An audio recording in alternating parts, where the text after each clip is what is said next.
I'm Mark Pezzelato of Pezmosis Music Productions, and I'm going to show you about time delay and subtractive mixing.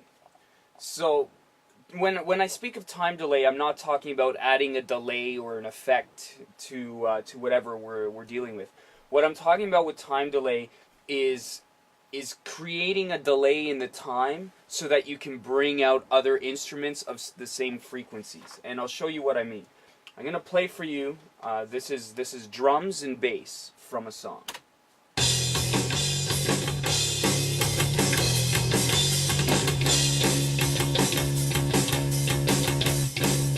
So typically what happens when you have bass, it interferes with other frequencies from other instruments, such as the kick drum.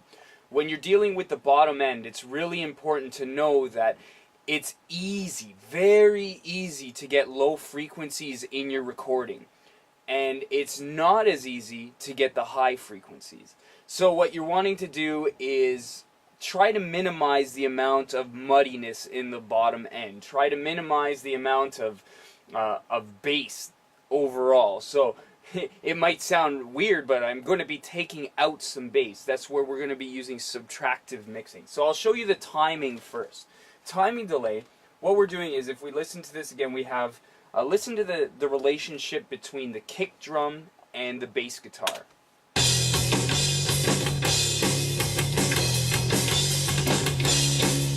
Now, pretty much the way the drummer and the bass player played it is that they were playing them both at the same time and trying to hit every note together as perfectly as possible.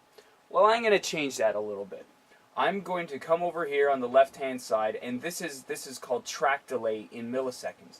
So I'm going to put a 30 millisecond delay on the bass. And so what in effect that is doing is moving every single hit that the bass player did on the bass guitar over by 30 milliseconds. So to the human ear, it still sounds like he's playing at the right time, but it's separated the kick and the bass.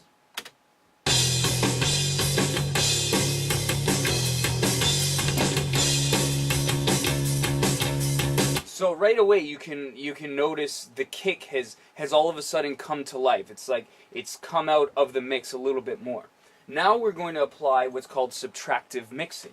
Subtractive mixing, and this is very important. Whenever you're mixing something, use subtracting. Use the method of taking away frequencies you don't need.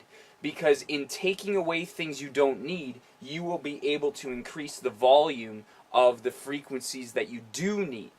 So when the most common mistake with EQing, or to put it plainly, to just change the overall sound, people are trying to add things, add, but you can't add what's not there. You have to subtract the things you do not need, compress that, and push it further, and that will really bring out the bulk of your recording.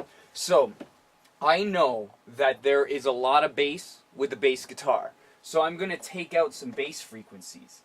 So and it's really important that when you're playing the music, you can't EQ something without hearing the relationship between something else. So when you're using the EQ on anything, the equalizer, and we'll get into this more depth in later lessons, but you should be listening to both tracks, the drums and the bass, and EQ the bass accordingly. There's no point in playing the bass by itself and trying to manipulate the sound in that way, because you need to hear the relationship between that and the other instruments. So here we go. I'm going to use subtractive mixing, which means I'm not going to push up anything. I'm going to push things down.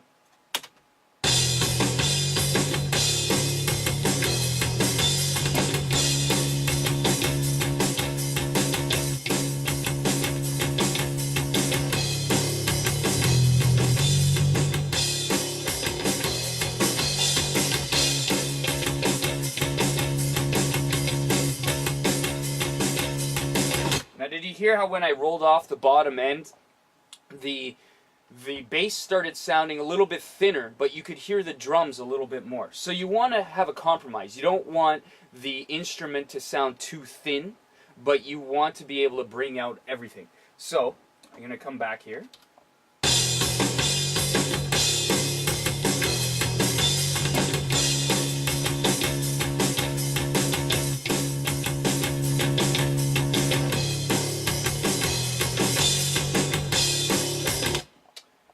And that's about the gist of subtractive mixing and delayed timing.